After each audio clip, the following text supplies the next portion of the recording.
Halo semuanya, selamat datang kembali di channel Alur Cerita ini. Sebelum kita mulai jangan lupa untuk tekan tombol like dan subscribe, agar kalian bisa selalu update cerita-cerita seru dan menarik di channel ini. Mari kita game on. Bab 1151. Dalam sekejap mata, telur darah telah terbelah menjadi dua, dengan satu bagian berusaha melarikan diri dan bagian lainnya mencoba berasimilasi dengan Liluo. Ketika kelompok itu sadar kembali, wajah mereka berubah ngeri. Telur darah itu pastilah tipuan Raja Iblis segala makhluk. Oleh karena itu, tidak diragukan lagi penuh dengan korupsi.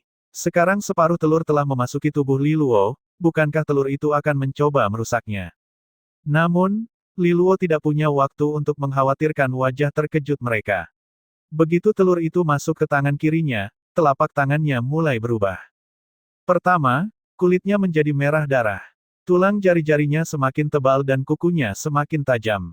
Keseluruhan telapak tangan kirinya tumbuh beberapa kali lebih besar, seolah-olah itu telah menjadi cakar naga.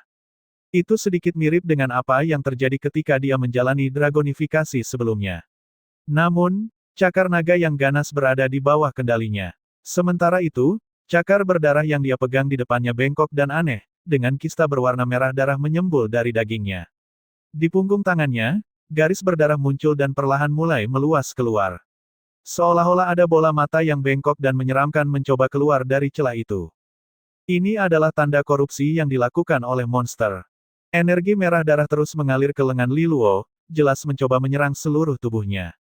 Wajah Liluo menjadi gelap. Dia tahu jika korupsi menyebar ke seluruh tubuhnya, itu akan menjadi masalah yang sangat serius.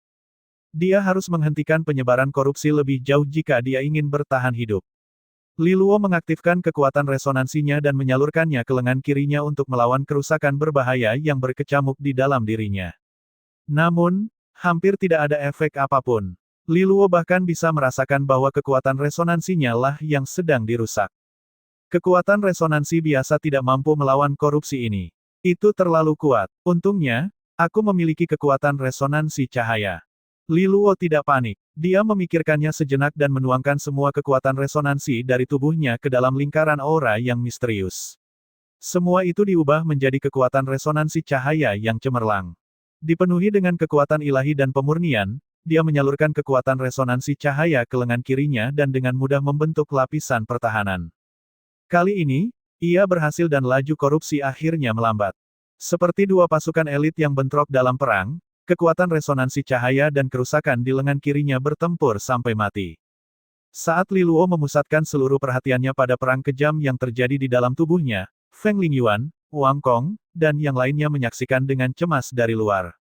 Mereka tampak sedikit waspada. Lagi pula, mereka telah melihat banyak sekali kasus di mana seseorang kehilangan kendali atas dirinya sendiri setelah terkena korupsi.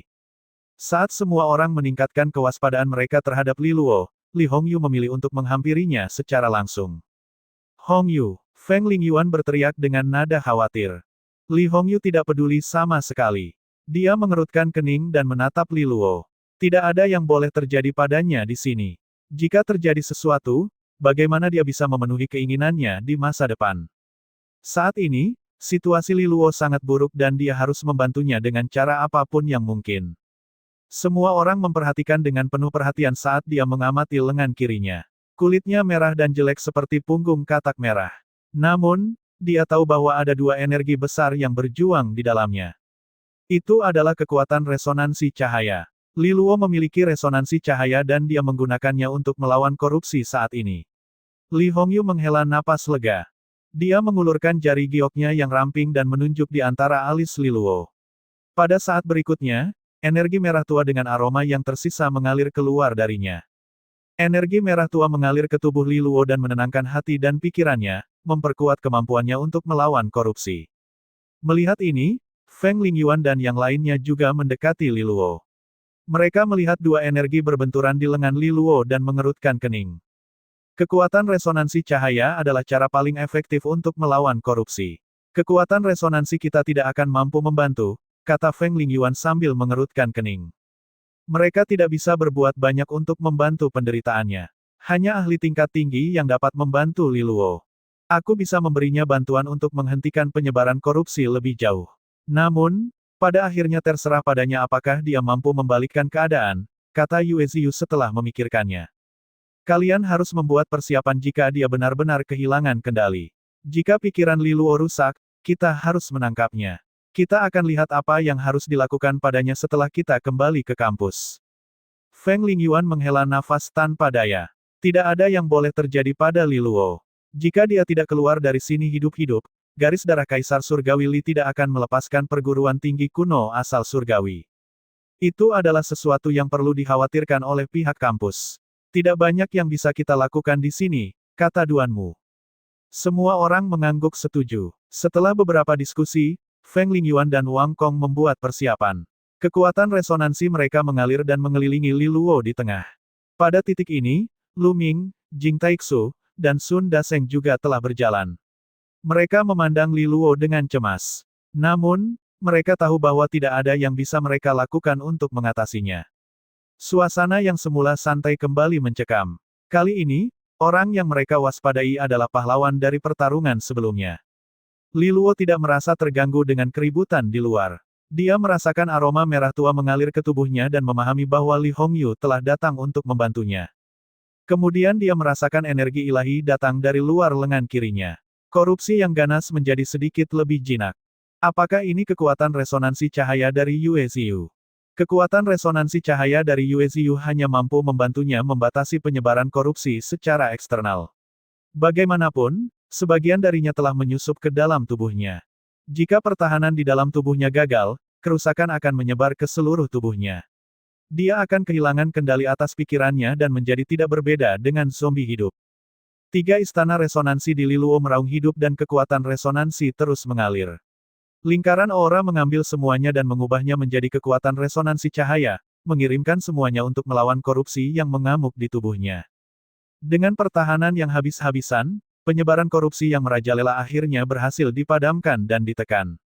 Namun, Li Luo tidak santai. Ia tahu bahwa hal ini hanya bersifat sementara, dan seiring berjalannya waktu, korupsi perlahan-lahan akan semakin maju.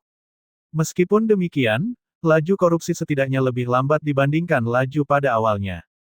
Namun fakta bahwa penyakit ini akan menyebar tidak bisa dihindari.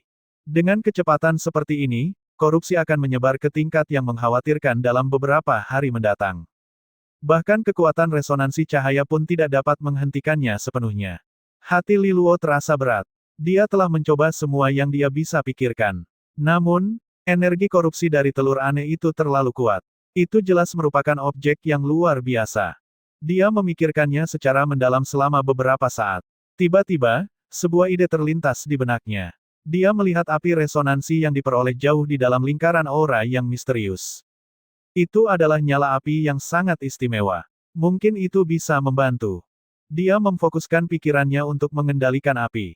Api resonansi yang diperoleh perlahan melayang ke atas, menjelajahi tubuhnya, dan muncul di medan pertempuran antara kekuatan resonansi cahaya dan energi korupsi.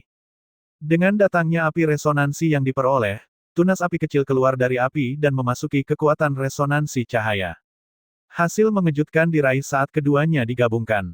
Saat kekuatan resonansi cahaya melonjak, kuncup api mengalir samar di dalamnya. Akibatnya, garis pertahanan menjadi tidak dapat ditembus jika terjadi kombinasi. Betapapun kerasnya upaya korupsi yang kejam untuk mengikis pertahanan yang telah ditingkatkan, tidak ada terobosan yang berhasil dilakukan. Li Luo akhirnya menghela nafas lega. Dia mencoba melancarkan serangan balik untuk menyingkirkan korupsi sepenuhnya dari tangan kirinya. Namun, korupsi sepertinya mempunyai pemikirannya sendiri. Merasakan bahayanya, ia mulai menyusut dengan cepat dan berkonsolidasi menjadi sebuah massa. Untuk sesaat, kedua pasukan itu menemui jalan buntu. Li Luo tidak puas dengan ini. Ia mencoba mencari peluang lain untuk mengatasi masalah ini, namun korupsinya terlalu ulet. Dengan kekuatannya saat ini, tidak ada cara baginya untuk menghilangkannya sepenuhnya. Pada titik ini, dia akhirnya mengerti.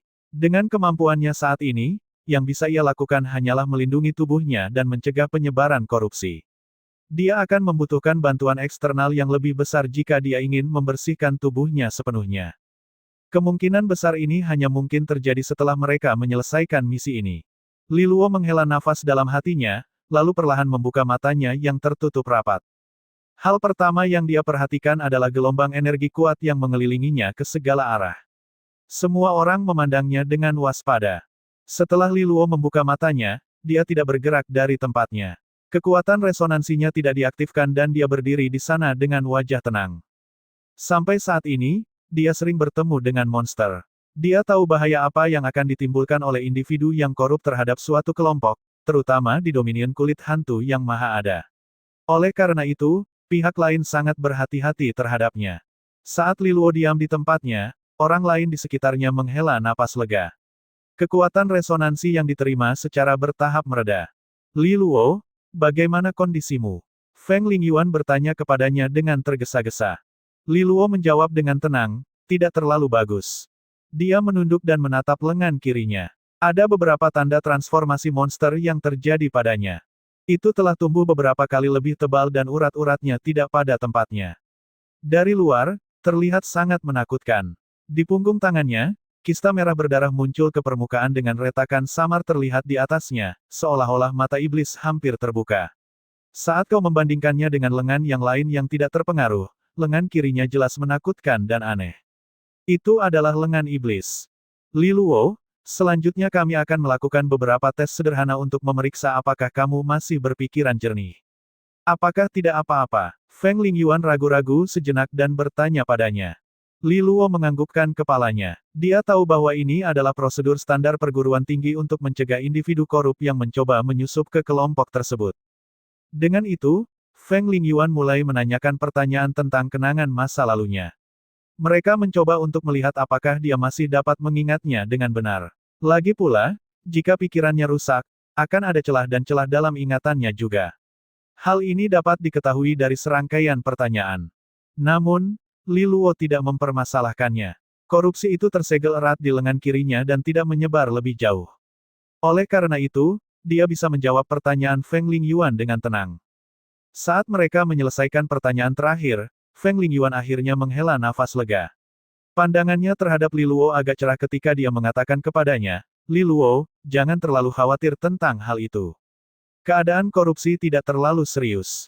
Ketika kita kembali ke perguruan tinggi, kita harus bisa membersihkan dengan bantuan wakil kepala sekolah. Li Luo menganggukkan kepalanya. Bagaimana dengan pembawa keranda darah? Dia bertanya.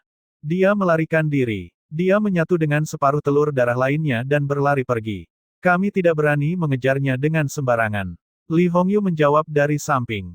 Cahaya dingin melintas di mata Li Luo. Lawan yang menjengkelkan ini benar-benar membuatnya pusing sekali-kali ini. Jika dia memiliki kesempatan di masa depan, dia pasti akan membalas dendam padanya. Senior Hongyu, terima kasih banyak atas bantuanmu tadi. Li Luo mengungkapkan rasa terima kasihnya kepada Li Hongyu. Dia merasakan kekuatan resonansinya membantu ketika dia berjuang melawan korupsi yang berkecamuk di tubuhnya. Dan Senior Yue juga. Li Luo melihat ke arah Yue Ziyu. Meskipun hubungan mereka dimulai dengan kondisi yang berlawanan karena hubungannya dengan Jiang Qinghe, dia masih memberikan bantuan ketika saatnya tiba. Li Hongyu menggelengkan kepalanya ringan sambil tersenyum. Sementara itu, Yue Ziyu melipat tangan di depan dada dan cemberut. Sebaiknya kau menjaga dirimu sendiri. Meski kerusakanmu tidak dalam, telur darah itu sangat aneh. Kami akan tetap mengawasimu jadi tolong jangan melakukan hal aneh apapun. Li Luo tidak mempermasalahkan hal ini. Bagaimanapun, mereka juga harus mempertimbangkan keselamatan anggota tim mereka. Dia melirik ke lengan terkutuknya yang mengerikan. Dia mencoba untuk menggerakkannya tetapi sepertinya lengan kiri ini bukan miliknya lagi. Tidak ada pergerakan sama sekali. Dalam hatinya, Li Luo merasa tidak berdaya karenanya. Siapa yang mengira dia akan menjadi petarung satu tangan? Dia menggelengkan kepalanya saat matanya kembali ke genangan darah di depan mereka. Baru pada saat inilah dia menyadari air genangan darah telah benar-benar kering. Hanya pilar hati iblis 10.000 kulit raksasa yang berdiri di tempat itu. Seolah-olah kehilangan sumber energinya, pilar ini mulai meredup. Li Luo, selanjutnya kami berencana untuk menghancurkan pilar hati iblis 10.000 kulit ini. Kita akan menghancurkan dominion kulit hantu yang maha ada di distrik ini sepenuhnya dan mengembalikan alam cabang kecil duniawi kelima ke keadaan semula. Feng Lingyuan menjelaskan. Semua siswa yang tergantung di sana telah diselamatkan. Awalnya, mereka ingin segera menghancurkan pilar tersebut. Namun, insiden telur darah mengganggu rencana mereka. Li Luo tidak keberatan. Misi utama mereka untuk memasuki alam cabang kecil duniawi kelima kali ini adalah menghancurkan pilar hati iblis 10.000 kulit. Setelah melalui serangkaian cobaan dan tantangan yang panjang, akhirnya terlihat. Namun, mereka tidak tahu bagaimana kinerja tim lain di distrik lain. Wilayah ini terlalu luas dan mereka tidak akan pernah bisa mencapai tempat lain tepat waktu untuk membantu. Karena itu, semua orang berkumpul di bagian luar genangan darah. Kekuatan resonansi yang sangat besar melonjak. Semuanya menghunuskan artefak berharga mereka dan serangan terbang ke pilar yang menjulang tinggi dengan kekuatan resonansi yang luar biasa. Ledakan energi terjadi satu demi satu. Saat semua orang menyerang dengan sekuat tenaga, pilar hati iblis 10.000 kulit yang telah kehilangan sumber energinya tidak dapat bertahan lama. Retakan mulai muncul di permukaan pilar dan meluas dengan cepat, berubah menjadi celah besar yang melintasi seluruh tubuhnya. Saat pilar hati iblis 10.000 kulit mulai retak, ruang dunia di sekitarnya mulai berputar dan berputar. Kota rawa yang luas dan bangunan-bangunan yang tak terhitung jumlahnya mulai menjadi kabur. Itu seperti lukisan tinta yang dilempar ke dalam air. Semuanya memudar. Akhirnya, pilar hati iblis 10.000 kulit tidak dapat menahan serangan gabungan dari para siswa lebih lama lagi. Itu meledak dan gelombang energi suram menyapu area itu seperti badai yang mengamuk. Saat badai mereda, hal pertama yang lenyap adalah kota rawa tempat mereka berada. Semua bangunan telah lenyap, bahkan danau yang gelap gulita sudah tidak ada lagi. Seluruh udara di sekitar mereka berubah menjadi segar dan bersemangat. Suasana dingin dari sebelumnya dengan cepat menghilang. Itu telah menghilang begitu cepat sehingga beberapa orang mungkin bertanya-tanya apakah semuanya sebelumnya hanyalah ilusi. Semua orang tampak kesurupan tetapi mereka segera terbangun oleh gelombang energi alam duniawi yang sangat murni. Mereka melihat ke tempat di mana pilar hati iblis 10.000 kulit pernah berdiri. Tampaknya ada sebuah gua tanpa dasar di sana dan cahaya cemerlang yang tak berujung bersinar keluar. Di area di mana mata mereka bisa melihat, lautan harta karun menanti. Terlebih lagi, mereka semua tampak luar biasa. Di bagian gua yang lebih dalam, mereka bisa merasakan gelombang energi yang lebih kuat mengalir di dalamnya. Energi alam duniawi telah mengembun menjadi kabut fisik karena kepadatannya. Mata semua orang berbinar penuh semangat. Tempat di mana pilar hati iblis 10.000 kulit berdiri pastilah salah satu tempat di mana energi alam duniawi berkumpul di alam cabang kecil duniawi kelima. Jika mereka membuat beberapa penyesuaian pada area tersebut, itu bahkan bisa menjadi tempat yang berharga untuk berkultivasi. Karena alam cabang kecil duniawi kelima telah disegel selama ribuan tahun, sumber daya kultivasi yang tersedia telah berkembang pesat. Di luar gua, banyak siswa yang tidak bisa menahan ngiler melihat hal ini. Mereka tidak sabar untuk mendapatkan harta karun ini. Teman-teman, pilih harta mana saja yang kamu suka. Sekarang semuanya terserah pada kemampuan pribadimu. Feng Lingyuan berkomunikasi dengan beberapa siswa terbaik lainnya sebelum dia memberitahu orang lain. Saat kata-katanya berakhir, Feng Lingyuan dan para elit ini berubah menjadi bayangan yang berkedip-kedip saat mereka bergegas ke dalam gua. Li Luo juga termasuk di antara kelompok itu. Setelah perjuangan yang sulit, tibalah waktunya untuk memetik hasilnya.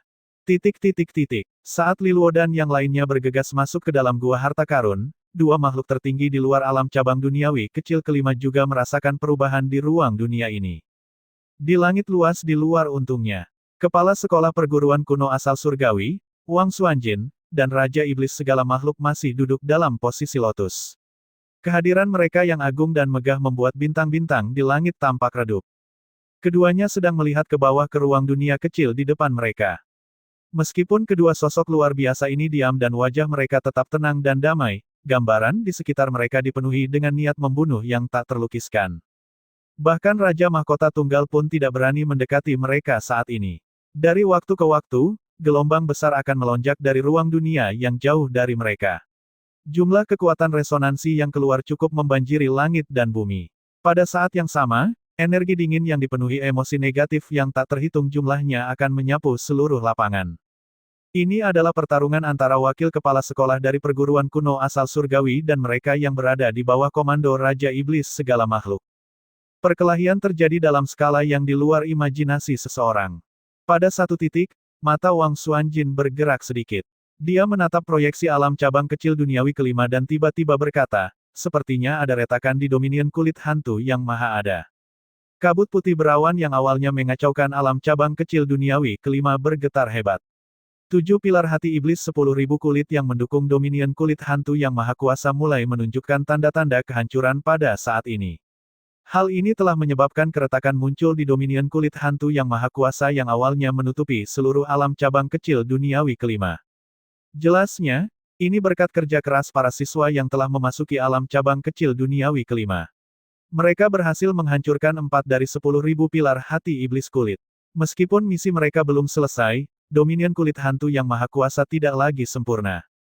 Mendengar kata-kata ini dari Wang Xuanjin, Raja Iblis segala makhluk, yang telah berubah menjadi anak laki-laki dengan bibir merah dan gigi putih, terkekeh, aku pikir murid-muridmu sudah mampu menghancurkan ketujuh orang itu sekarang, sepertinya mereka pada akhirnya gagal.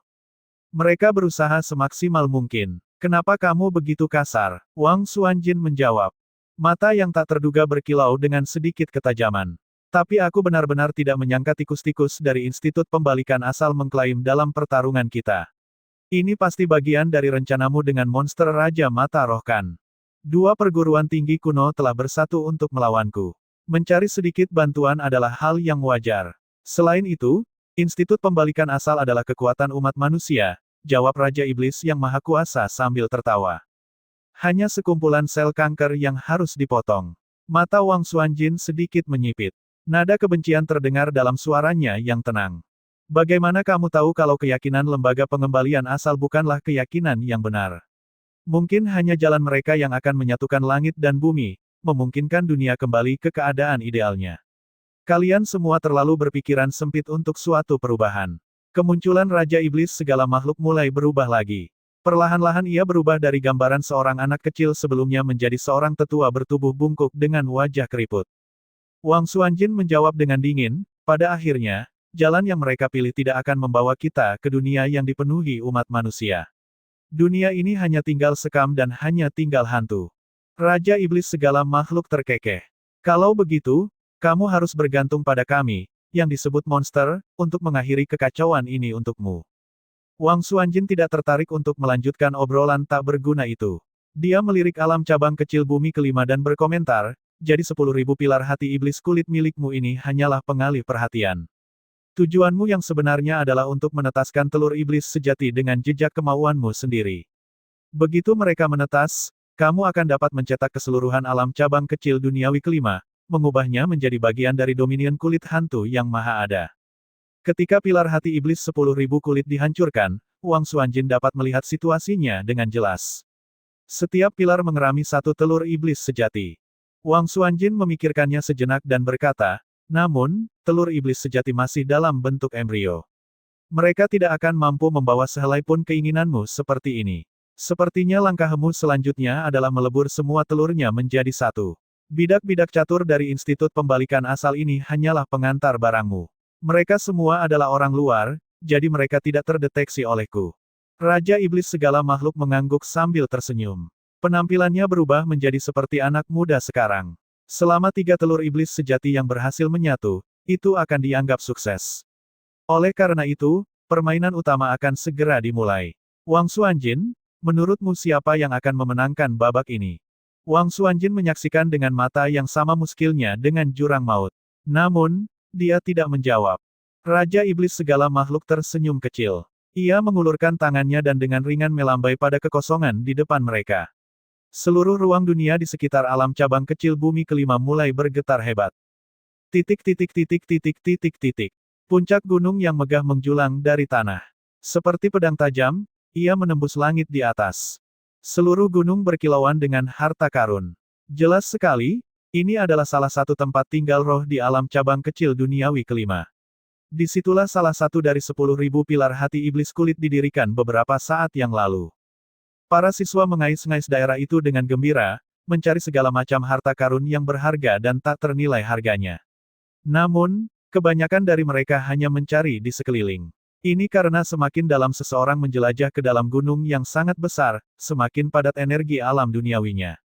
Itu telah membentuk tekanan misterius di sekitar area tersebut sehingga sulit bagi siapapun untuk masuk lebih dalam. Hanya segelintir orang yang mampu mengatasi tekanan dan menggali lebih dalam ke gunung untuk mencari harta karun. Semua orang ini berkumpul di depan pohon raksasa saat ini. Pohon ini memiliki penampakan yang unik di mana batangnya melingkar seperti seekor naga yang sangat besar dan agung. Tubuhnya berwarna emas dan memiliki lapisan sisik naga berlapis emas. Gelombang tekanan yang sangat besar keluar dari pohon. Di depan pohon raksasa, Jiang Qinghe mengangkat wajahnya yang putih dan lembut. Bentuk pohon yang berkelok-kelok tercermin dari pupil emasnya, dan di puncak pohon itu terdapat buah emas seukuran kepala bayi. Buah emasnya luar biasa, tampak seperti seekor naga yang melingkar membentuk lingkaran, dengan kepala bertemu dengan ekornya. Benjolan kecil menonjol di permukaannya, tampak seperti sisik naga. Ini adalah pohon naga melingkar, dan itu adalah pil tulang emas naga melingkar. Salah satu dari sedikit orang yang telah mencapai tempat ini berseru. Mata mereka berbinar. Pil tulang emas naga melingkar adalah harta langka dan berharga. Jika seseorang mengolah dan menyerapnya, ia dapat menciptakan kutikula emas di sekitar bagian luar tulangnya. Hasilnya, mereka akan menyerupai tulang naga emas dan mengandung banyak khasiat yang bermanfaat. Dengan perlindungannya, seseorang bahkan bisa selamat dari serangan fatal. Tentu saja, Wu Changkong juga ada di antara kelompok itu. Saat dia melihat buah itu, hatinya terbakar oleh nafsu. Buah ini juga akan memberikan pengaruh yang signifikan padanya. Wu Changkong melirik ke arah Jiang Qinghe, yang tenggelam dalam pikirannya sendiri. Penampilannya yang sangat menawan mempesona dengan cahaya misterius. Seseorang hampir tidak bisa menghentikan detak jantungnya yang semakin cepat hanya dengan melihatnya. Dalam perjalanan mereka ke sini, dia telah bekerja dengan Jiang Qinghe dan berusaha mendekatkan diri dengan segala macam metode, berharap dia akan memandangnya dengan lebih baik. Namun usahanya sebagian besar sia-sia. Jarak antara dia dan Jiang Qinghe tetap begitu lebar sehingga cukup dianggap sebagai kemunduran bahkan bagi Wu Changkong. Meski begitu, hal ini hanya menyulut keinginan Wu Changkong untuk memenangkan hatinya. Dia telah melihat betapa spektakulernya Jiang Qinghe dengan resonansi cahaya ganda kelas 9 miliknya. Dia benar-benar layak disebut tak tertandingi. Di masa depan, Jiang Qinghe pasti akan mencapai hal-hal besar. Jika keluarga mereka bisa memasukkan gadis seperti itu ke dalam rumah mereka, garis keturunan mereka pasti akan tumbuh lebih murni dan kuat. Jika dia benar-benar bisa membawa kembali wanita tak tertandingi ini, kakeknya, Wu Yu, pasti akan segera menjadikannya pemimpin klan Wu berikutnya. Wu Changkong berhenti untuk berpikir sejenak. Dia menekan keinginan di dalam hatinya dan tersenyum ke arah Jiang Qinghe. Junior Jiang, apakah kamu tertarik dengan pil tulang emas naga melingkar? Jiang Qinghe tidak menoleh. Dia mengangguk dan menjawab, aku ingin buahnya dan tidak yang lain. Nada suaranya tenang dan tenang, tetapi tekadnya terlihat jelas dalam nadanya yang tegas. Wu Changkong memikirkannya setelah mendengar jawabannya. Dikatakan bahwa pil tulang emas naga melingkar sangat ampuh untuk resonansi naga. Li Luo berasal dari garis darah Kaisar Surgawi Li. Apakah Jiang Qinghe memintanya karena Li Luo? Saat dia memikirkan hal ini, senyuman Wu Changkong membeku. Dia merasa tidak bahagia dan frustrasi di dalam hatinya. Dia bertanya, Junior Jiang, apakah kamu menginginkan ini untuk Li Luo? Begitu dia menanyakan pertanyaan itu, dia langsung menyesalinya. Jiang Qinghe menoleh sedikit, dan pupil emasnya melirik ke arah Wu Changkong. Lalu dia menjawab dengan acuh tak acuh, apa hubungannya denganmu? Wu Changkong menjawab dengan malu-malu, itu hanya pertanyaan sederhana. Jiang Qinghe menjawab dengan tenang, aku memberikan kontribusi terbesar dalam menghancurkan pilar. Masuk akal jika aku mendapatkan pil tulang emas naga melingkarkan. Para siswa di daerah itu mengangguk setuju. Jiang Qinghe dan resonansi cahaya ganda kelas 9 adalah alasan utama kemajuan mereka yang begitu lancar. Kontribusinya tidak dapat disangkal, bahkan Wu Changkong pun tidak bisa dibandingkan dengannya. Sebuah cahaya melintas di mata Wu Changkong. Logikanya, yang terbaik adalah menuruti permintaannya. Jika dia memberikan barang ini kepada Jiang Qinghe, dia masih bisa mencoba mendekatkan hubungan mereka. Namun, dia merasa sangat frustrasi ketika memikirkan tentang Jiang Qinghe yang menyerahkan buah itu kepada Li Luo. Dia merasa bahwa dia harus menghentikan hal ini terjadi apapun yang terjadi. Jiang Qinghe melihat ke arah Wu Changkong dan tiba-tiba berkata, Pemimpin Wu, aku mendengar bahwa tunanganku dan kamu memiliki semacam perselisihan di perguruan tinggi kuno asal surgawi. Wajah Wu Changkong menegang dan dia mengutuk dalam hatinya. Beberapa mahasiswa perguruan tinggi asal surgawi pasti sudah memberitahunya tentang hal itu. Karena dia tidak mengatakan apapun, Jiang Qinghe melanjutkan, Li Luo benar-benar berterus terang dalam perkataannya. Sangat mudah baginya untuk menyinggung perasaan orang lain. Mendengar ini, Wu Changkong sedikit santai. Apakah Jiang Qinghe berusaha mendamaikan keadaan untuk Li Luo? Dengan kepribadiannya, Siapakah sangka dia akan berubah seperti ini demi tunangannya. Hal ini membuat Wu Changkong sedikit tidak senang, mengetahui bahwa dia bukanlah pria itu. Saat dia membiarkannya, mata emasnya perlahan berubah menjadi lebih tajam. Jika dia menyinggungmu dengan cara apapun, maka aku, sebagai tunangannya, harus memihaknya. Maaf soal itu. Di dalam hutan, tepat di depan pohon naga melingkar, cahaya di sekelilingnya tampak bersinar lebih terang secara tiba-tiba. Sementara itu, di gua lain yang penuh dengan harta karun, Li Luo berjalan lebih jauh ke dalamnya. Semua orang mencari harta karun dengan penuh semangat, dan dia juga tidak ingin kembali dengan tangan kosong setelah pertarungan yang sulit, terutama sekarang karena lengan kirinya berakhir dalam kondisi terkutuk. Dia sangat ingin menemukan harta yang baik sebagai ketidakseimbangan atas semua penderitanya. Sejumlah besar energi alam duniawi telah berkumpul di gua ini. Hal ini menciptakan gelombang energi yang sangat besar yang menyulitkan siapapun untuk menjelajah jauh ke dalam. Di sisi Li Luo, keadaannya cukup sepi. Kebanyakan orang menjaga jarak darinya karena lengan terkutuknya terlihat sangat menakutkan. Namun hal ini sama sekali tidak mengganggunya. Ini sebenarnya menjadi lebih baik karena tidak ada yang akan menantang harta karun yang dia lihat. Dia terus berjalan lebih dalam dan melihat sejumlah tumbuhan matang dan berharga sepanjang jalan. Tanpa ragu-ragu, dia menyambutnya. Ini bisa menjadi hadiah untuk kakak pertama dan kakak kedua begitu dia kembali ke faksi Taring Naga. Mereka sangat membutuhkan sumber daya kultivasi seperti saat ini. Segera, waktu yang dibutuhkan untuk membakar dupa telah berlalu. Li Luo sangat senang dengan hasil panennya yang melimpah sejauh ini. Jika dia menambahkan semuanya, itu akan menghasilkan banyak uang. Dia berhenti ketika dia menemukan celah di kedalaman gua. Tekanan energi di sekitar area ini begitu kuat bahkan dia merasa tercekik. Tidak bijaksana dia untuk masuk lebih dalam dari ini. Oleh karena itu, Li Luo tidak berjalan lebih jauh. Dia mengamati dinding gelap gulita di sebelahnya. Ketika dia tiba di sini beberapa saat yang lalu, dia menyadari bola mata di lengan terkutuknya bereaksi keras. Jelas sekali ada perasaan tidak nyaman tentang sesuatu di sana. Pasti ada sesuatu di dalam sana yang membuat lengan terkutuk ini merasa jijik, bisik Li Luo pada dirinya sendiri sambil matanya berkedip. Kemudian tangan kanannya meraih pedang naga gajah dan dia menusuk ke arah dinding. Serangannya sangat cepat sehingga meninggalkan seberkas cahaya di belakangnya, menciptakan luka yang cepat di dinding. Li Luo sangat berhati-hati dengan serangannya. Pasti ada semacam harta karun di sana, dan jika dia ceroboh, dia bisa merusaknya. Itu akan menjadi harga yang mahal yang tidak ingin dia sia-siakan.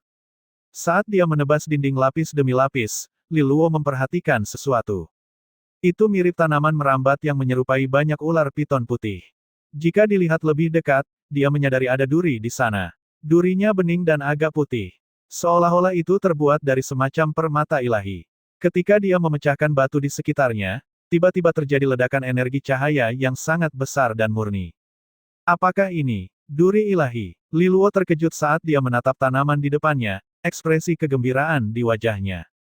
Duri ilahi adalah harta karun yang sangat langka dengan atribut resonansi cahaya. Dengan memurnikannya, seseorang dapat menciptakan harta karun yang kuat yang dipenuhi energi resonansi cahaya.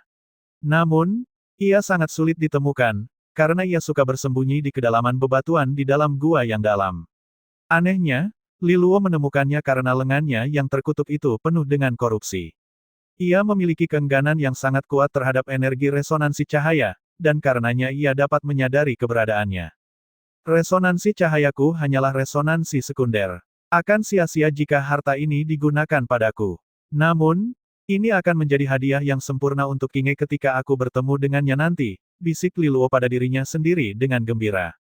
Dia bahkan sudah memikirkan cara menghaluskan duri ini. Mungkin dia bisa membuatnya menjadi mahkota. Ini akan menjadi pasangan yang cocok untuk Jiang Kinge. Li Luo dengan cepat menggunakan pedang naga gajahnya untuk menggali duri dari dalam tembok. Sayangnya, tumbuhan tersebut bahkan mencoba melarikan diri dengan membuat terowongan lebih dalam ke celah berbatu, seolah-olah ia memiliki kemauan sendiri. Namun, Li Luo tidak memberikannya kesempatan. Dia mengumpulkan setiap incinya. Kemudian dia dengan perlahan dan hati-hati mencatat. Dia telah mengumpulkan total 6 duri. Dia sangat senang sampai dia hampir tidak bisa menutup mulutnya. Namun, saat Li Luo sedang merayakan panennya, dia mendengar suara angin kencang mendekatinya. Sosok menawan berlari ke arahnya dalam sekejap. Li Luo mendongak. Itu tidak lain adalah Yue Ziyu. Dia segera memahami situasinya. Yue Ziyu pasti merasakan energi cahaya yang sangat besar melonjak keluar dari area ini dan bergegas mendekat. Duri ilahi. Seru Yue Ziyu begitu dia mendarat di samping Li Luo. Matanya berbinar ketika dia melihat duri ilahi di pelukannya. Sebagai pengguna resonansi cahaya, dia tahu betapa menarik dan berharganya duri ilahi. Begitu Li Luo memperhatikan matanya, dia segera memasukkannya ke dalam sakunya.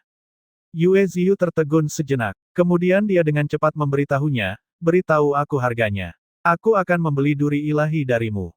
Resonansi cahayamu hanyalah resonansi sekunder, itu tidak akan banyak berguna bagimu. Li Luo menggelengkan kepalanya dengan tergesa-gesa. Maaf, aku tidak bisa melakukan itu. Meskipun tidak berguna bagiku, aku berencana memberikannya kepada Jiang Qinghe.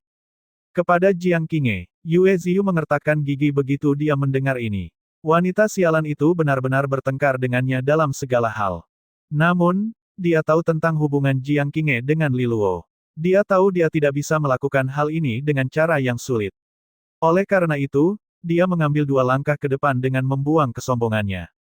Kemudian, dia berbisik lembut kepada Li Luo, Junior Li Luo, aku tidak membutuhkan semuanya.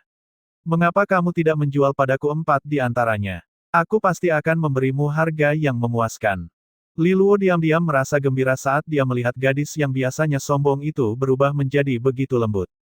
Namun, dia menggelengkan kepalanya dengan kuat. Apakah aku terlihat seperti sedang membutuhkan uang? Yue Ziyu balas menatapnya dengan mata indahnya. Kepribadiannya yang biasa dan pemarah akan meledak saat ini. Namun, Li Luo tiba-tiba mengeluarkan duri ilahi dan menyerahkannya padanya. Tetapi karena kamu membantuku memberantas korupsi lebih awal, aku akan memberikan salah satunya kepadamu. Sebelumnya, Yue Ziyu telah memberinya bantuan. Meskipun itu tidak banyak membantu, itu adalah bantuan yang disimpan Li Luo di dalam hatinya. Kemarahan Yue Ziyu segera mereda. Dia sedikit tercengang saat dia menatap duri ilahi yang diserahkan padanya. Dia tidak pernah berpikir bahwa Li Luo akan memberinya salah satu harta berharga ini secara gratis. Dia berjuang untuk sementara waktu dan dia bahkan berpikir untuk menolaknya demi menyelamatkan mukanya. Tapi dia tidak bisa menahan godaan dari duri ilahi ini.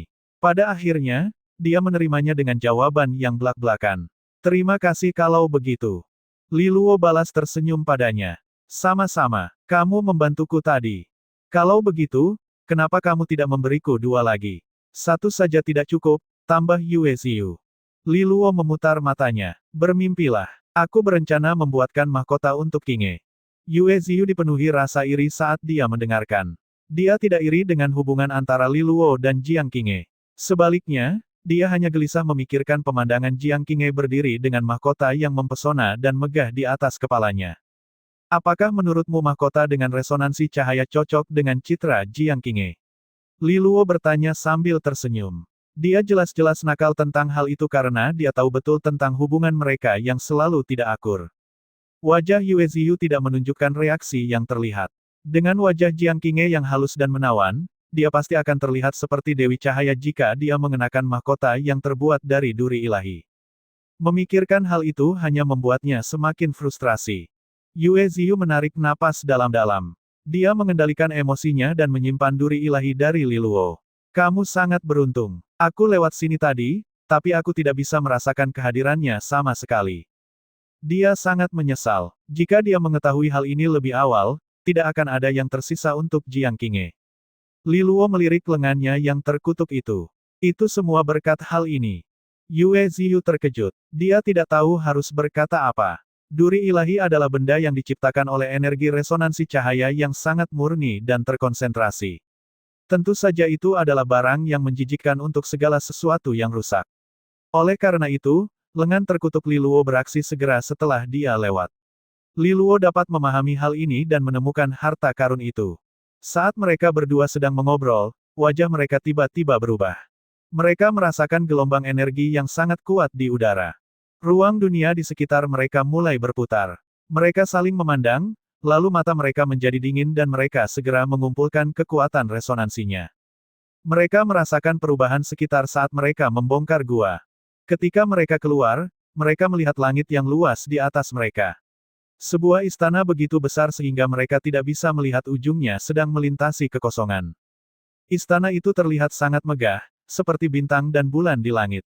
Begitu muncul, korupsi yang sangat padat dan melampaui imajinasi mereka melanda langit alam cabang kecil duniawi kelima.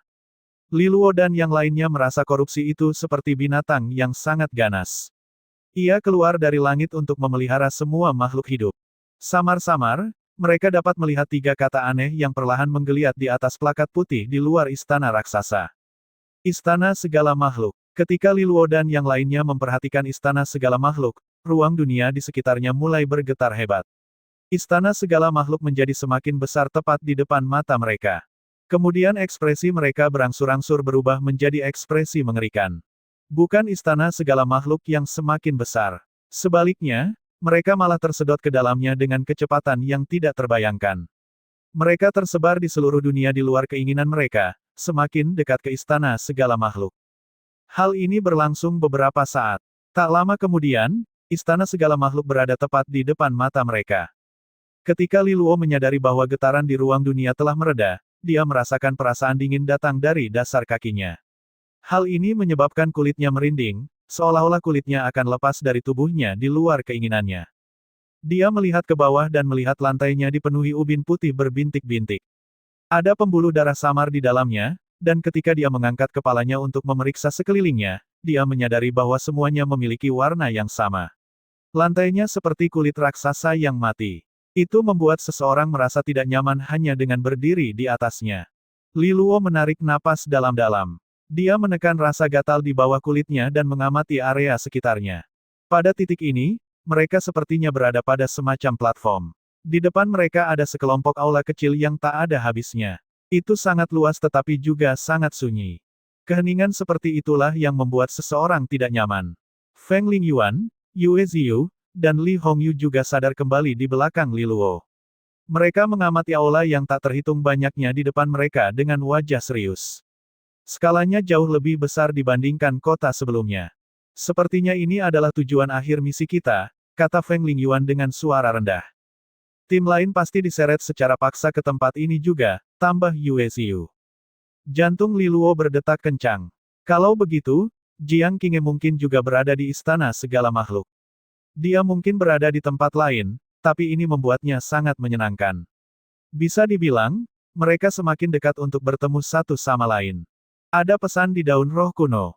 Li Hongyu berkata tiba-tiba. Mendengar ini, semua orang segera memusatkan perhatian dan mengaktifkan daun roh kuno di punggung tangan mereka. Sebuah pesan mengalir ke dalam pikiran mereka.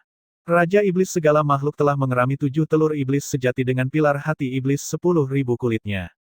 Dia juga merekrut gerombolan hantu pembunuh dari Institut Pembalikan Asal untuk membantu. Saat ini, masih ada 4 telur iblis sejati yang tersisa. Jika mereka menyatu, untaian kehendak Raja Iblis segala makhluk akan turun ke alam cabang kecil duniawi kelima. Para siswa, mohon bekerja sama untuk mencegah peleburan telur iblis sejati. Penggabungan ini memerlukan bantuan dari altar hantu surgawi di tengah istana segala makhluk. Ketika Feng Lingyuan dan yang lainnya memproses informasi tersebut, mereka mengerutkan kening. Rupanya telur yang mereka coba hancurkan di kolam darah adalah telur iblis sejati. Kemudian sekelompok orang aneh dengan keranda di belakang mereka berasal dari Institut Pembalikan Asal. Mereka adalah orang-orang aneh yang memiliki kekuatan terpisah. Mereka jelas-jelas manusia. Kenapa mereka memilih bekerja dengan monster? Sialan, beberapa siswa berkata dengan lantang. Li Luo melirik lengannya yang terkutuk itu. Sebenarnya, 3,5 telur iblis sejati telah jatuh ke tangan gerombolan hantu pembunuh dan roh jahat. Separuh lainnya masih di lengan kirinya. Teman-teman, prioritas kita saat ini adalah menuju altar hantu surgawi. Kita bisa bertemu dengan regu lain di sana. Istana segala makhluk pasti penuh dengan jebakan dan bahaya. Kita harus bekerja sama untuk mencapai tujuan tersebut, bertarung melawan gerombolan hantu pembunuh dan roh jahat, kata Feng Lingyuan setelah memikirkannya.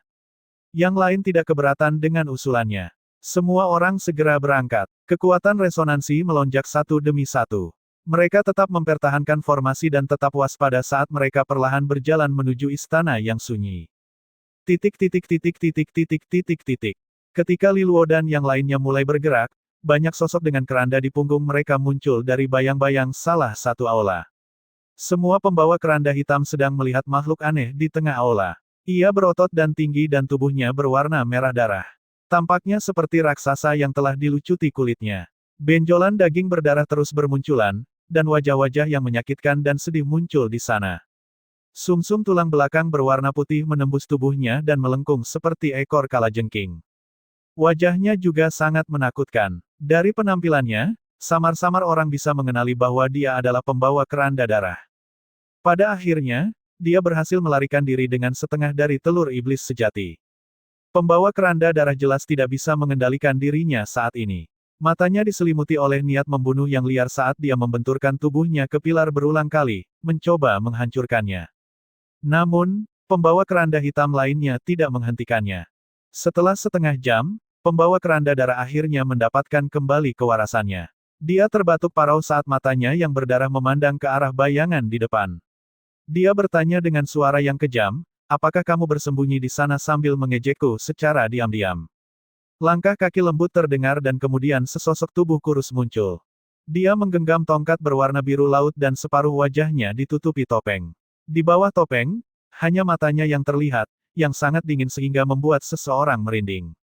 Melihat keadaanmu saat ini, kamu akan segera kehilangan kendali atas dirimu sendiri, katanya sambil menatap ke arah pembawa keranda darah. Piton Aquamarine, ini semua salahmu. Jika kamu tidak mengambil setengah dari anak buahku, aku pasti sudah menghabisi anak-anak nakal itu sejak lama. Aku tidak akan pernah menjadi seperti ini. Hanya dengan setengah dari telur iblis sejati juga. Teriak pembawa keranda darah dengan marah. Dia memelototinya dengan mata penuh niat membunuh. Setidaknya aku berhasil mendapatkan setengah telur iblis sejati. Bagaimana denganmu? Tanganmu masih kosong.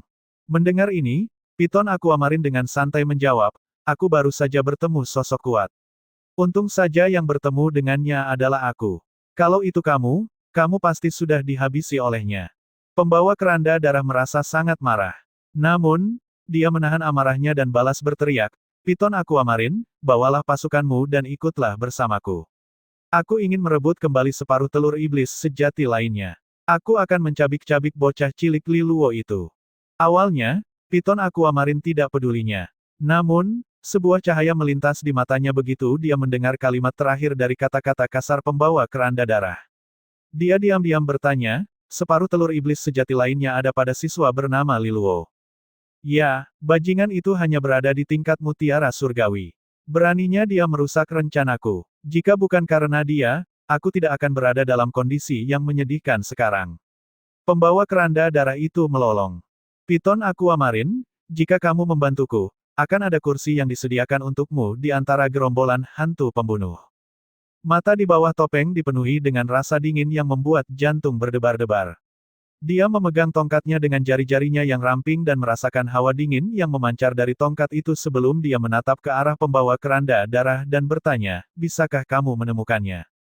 Aku punya separuh telur iblis sejati lainnya di tubuhku. Secara kasar aku bisa merasakan lokasinya. Dia sudah memasuki istana segala makhluk. Tidak ada jalan keluar baginya sekarang. Kata pembawa keranda darah sambil tertawa kejam. Piton Aquamarine dengan ringan mengetuk lantai dengan tongkatnya. Matanya perlahan menjadi tenang dan dia sedikit mengangguk, baiklah. Pembawa keranda darah merasa aneh bahwa dia sebenarnya setuju untuk membantu. Awalnya, dia pikir dia harus menjanjikan lebih banyak hal padanya, tapi karena dia langsung menyetujuinya, dia merasakan sedikit kecurigaan. Piton Aquamarine, izinkan aku memperingatkanmu. Telur iblis sejati ini milikku. Saat kita merebutnya kembali, aku tidak akan memberimu satu pun. Dia memperingatkan dengan tegas. Bibir merah di bawah topeng Piton Aquamarine sedikit melengkung, membentuk senyuman yang tak terlukiskan. Lalu dia mengangguk. Baiklah, aku akan mengikutimu untuk menemukannya. Liluo, Feng Lingyuan, dan kelompoknya melompat melintasi lorong dengan cepat. Namun, mereka tidak dapat melompat terlalu tinggi karena tekanan yang tidak dapat dijelaskan akan mendorong mereka ke bawah begitu mereka mencapai ketinggian tertentu. Mungkin istana segala makhluk yang sebenarnya adalah kediaman Raja Iblis segala makhluk yang sebenarnya. Di negeri seorang raja, akan ada kumpulan aturan khusus yang harus dipatuhi. Bahkan seorang ahli adipati harus hati-hati memperhatikan langkah mereka di tempat seperti itu. Tidak ada seorang pun yang berani terbang melintasi lorong dengan tidak sopan. Meskipun Liluo dan kelompoknya hanya berada dalam proyeksi istana segala makhluk, itu lebih dari cukup kuat untuk mendorong para siswa yang bahkan belum menjadi adipati. Li Luo berada di pusat formasi mereka.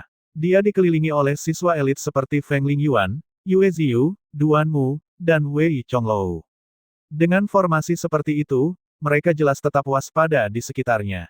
Namun, ini diduga karena dia memiliki lengan terkutuk yang aneh dan menakutkan. Tidak ada yang bisa lengah. Dia bisa memahami kekhawatiran mereka, dan dia tahu benar bahwa korupsi di lengan terkutuknya hanya bisa ditekan untuk saat ini. Jika ada tanda-tanda kelemahannya, lengan terkutuk itu akan mulai melahapnya dan menyerang rohnya sekali lagi. Aku harus menyingkirkan benda sialan ini secepat mungkin. Li Luo menghela nafas dalam hatinya saat dia melihatnya sekilas. Korupsi berasal dari monster dan mengandung emosi negatif yang tak terhitung jumlahnya. Jika benda itu berada di dalam tubuhnya terlalu lama, pikiran dan jiwa pada akhirnya akan mempengaruhi tidak peduli seberapa keras dia berusaha menekannya. Efeknya dapat dilihat dengan jelas pada anggota gerombolan hantu pembunuh. Meskipun orang-orang itu masih terlihat seperti manusia, jiwa mereka benar-benar gila, sebuah bagian dari diri mereka dulu. Li Luo tidak ingin menjadi seperti mereka. Saat dia memikirkan semua ini, wajahnya tiba-tiba berubah. Korupsi di lengan terkutuknya mulai terjadi secara tiba-tiba. Li Luo segera merasakan gelombang energi mengerikan datang dari sebuah ruangan di kejauhan. Ada keakraban tertentu di sana. Itu adalah pembawa keranda darah dari sebelumnya. Penyergapan. Awas! Li Luo berteriak begitu dia menyadarinya. Kelompok besar itu sedikit terkejut ketika mendengar ini. Namun, tidak ada waktu bagi mereka untuk bertanya apapun. Gelombang energi yang menakutkan menerpa mereka dari depan. Mereka diringkas menjadi bayangan hitam yang memiliki kekuatan menakutkan, dan di dalam setiap bayangan ada keranda hitam pekat. Itu adalah gerombolan hantu pembunuh. Feng Lingyuan dan yang lainnya memahami situasinya segera setelah mereka melihat keranda itu. Pada saat berikutnya, kekuatan resonansi dalam jumlah besar melonjak ke udara, dan diagram resonansi surgawi yang luar biasa muncul satu demi satu di langit di atas. Semua siswa resonansi surgawi besar lainnya mengeluarkan artefak berharga mereka, siap menangkis serangan mendadak itu. Gelombang energi yang mengerikan menyapu seluruh lapangan. Beberapa siswa resonansi surgawi besar memuntahkan darah akibat gempa susulan dari bentrokan besar itu. Yang jelas, ada cukup banyak keranda hitam yang menyerang secara serempak. Untungnya, elit terkuat seperti Feng Lingyuan dan Yue Ziyu segera bereaksi dan berhasil menghentikan mereka, mengurangi tekanan pada siswa lainnya. Li Luo, kembalikan telur iblis sejati kepadaku. Suara gila bergema di seluruh aula, lalu cahaya merah melesat di udara. Itu tidak lain adalah pembawa keranda darah. Tubuhnya menggeliat seperti iblis berwarna merah darah dan wajahnya memiliki ekspresi penuh kegilaan dan niat membunuh. Pupil matanya memerah saat dia berlari lurus ke arah Li Luo. Melihat ini, mata indah Feng Lingyuan menjadi dingin. Dia mengepalkan tangannya di udara, dan bayangan hitam keabu-abuan yang tak terhitung jumlahnya meluncur turun dari diagram resonansi surgawi di atas. Bayangan ini jatuh ke rantai seperti pembawa keranda darah dan menahan seluruh anggota tubuhnya. Pada saat ini, pembawa keranda darah jauh lebih kuat dari sebelumnya karena dia telah berasimilasi dengan setengah dari telur iblis sejati. Dagingnya menggeliat dan dia memancarkan aura merah darah, langsung melelehkan rantai hitam yang mengikatnya. Kemudian dia mengepalkan tinjunya erat-erat dan melayangkan pukulan langsung ke Feng Lingyuan, yang mencoba mengikatnya. Kekosongan itu terpecah menjadi pecahan saat tinju berwarna merah darah yang menakutkan itu terbang menuju Feng Lingyuan seperti gunung yang sangat besar. Feng Lingyuan mundur dengan tergesa-gesa. Namun, manifestasi tinju itu bahkan lebih cepat, itu merobek kekosongan dan menghantamnya. Namun, tubuh Feng Lingyuan berubah menjadi bayangan tepat sebelum momen tumbukan. Hanya beberapa meter jauhnya, dia muncul sekali lagi. Wajahnya ngeri dengan pengalaman mendekati kematian.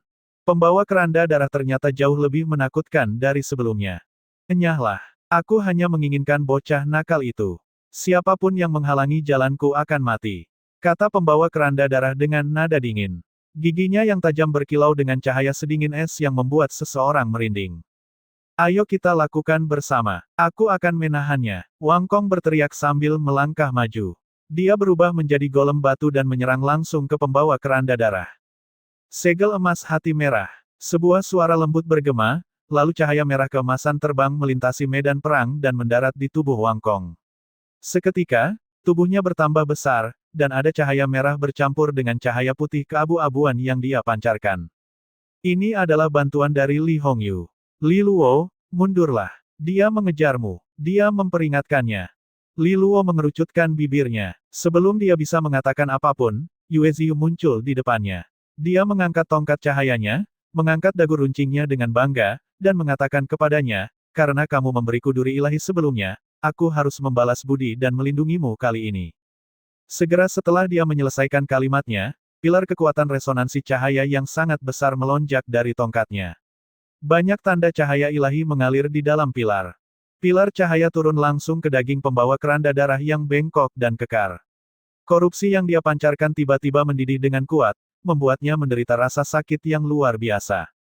Dia meraung keras, mengepalkan jari-jarinya erat-erat, energi lengket berwarna merah darah melonjak dan dia meninju langsung ke arah Wang Kong yang masuk. Gelombang kejut meledak di udara. Tubuh Wang Kong segera dikirim terbang kembali, tapi dia mendarat di dinding tanaman merambat yang muncul entah dari mana. Dia tenggelam ke dalam hamparan dedaunan, meredam pukulannya. Wang Kong menoleh dan melihat Duanmu berdiri tidak terlalu jauh dari konstruksi yang dia buat. Terima kasih, katanya sambil tersenyum. Duanmu sedikit mengangguk. Dia mengangkat telapak tangannya, dan banyak tanaman merambat hijau mulai tumbuh di tempat di mana pembawa keranda darah berdiri. Seperti ular piton raksasa, tanaman merambat hijau melingkari kakinya dan melilitnya. Lalat sialan, pembawa keranda darah menghentakkan kakinya. Api berwarna merah darah menyebar darinya, membakar tanaman merambat menjadi abu. Namun, Wang Kong datang ke arahnya, diikuti oleh Feng Lingyuan, Yue Ziyu, dan Duanmu. Mereka berencana untuk mengoordinasikan serangan mereka. Meskipun pembawa keranda darah menjadi lebih kuat dengan telur iblis sejati, dia terpaksa mundur dengan 4 siswa elit yang membalas. Hal ini membuatnya sangat marah. Matanya beralih ke Li Luo, yang berdiri di belakang mereka. Dia tersenyum kejam dan meludah, "Nak, rasanya tidak menyenangkan jika telur iblis sejati menyerang tubuh Hemukan. Biarkan aku memberimu sedikit bantuan." Begitu dia selesai berbicara, jari-jarinya yang tajam merobek dadanya. Organ-organnya yang terbuka tertutup zat merah yang lengket. Zat itu menggeliat sebelum berkumpul, membentuk setengah dari telur iblis sejati. Kemudian telur iblis sejati mulai berdetak seperti jantung. Suara detak jantung yang aneh bergema di udara. Wajah Li Luo berubah drastis saat mendengar detak jantungnya. Daging di lengan kirinya mulai menggeliat dengan keras, dan garis itu perlahan-lahan terbuka. Di bawahnya, bola mata penuh urat mulai muncul. Bisikan aneh yang tak terhitung jumlahnya mulai bergema di hati Li Luo. Pikirannya perlahan-lahan menjadi kabur.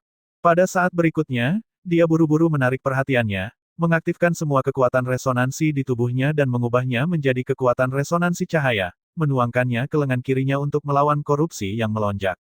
Pada titik ini, separuh telur iblis sejati di lengan kirinya bereaksi sangat keras. Hal itu jelas diperkuat oleh kehadiran separuh lainnya. Wajah Li Luo berubah menjadi hijau.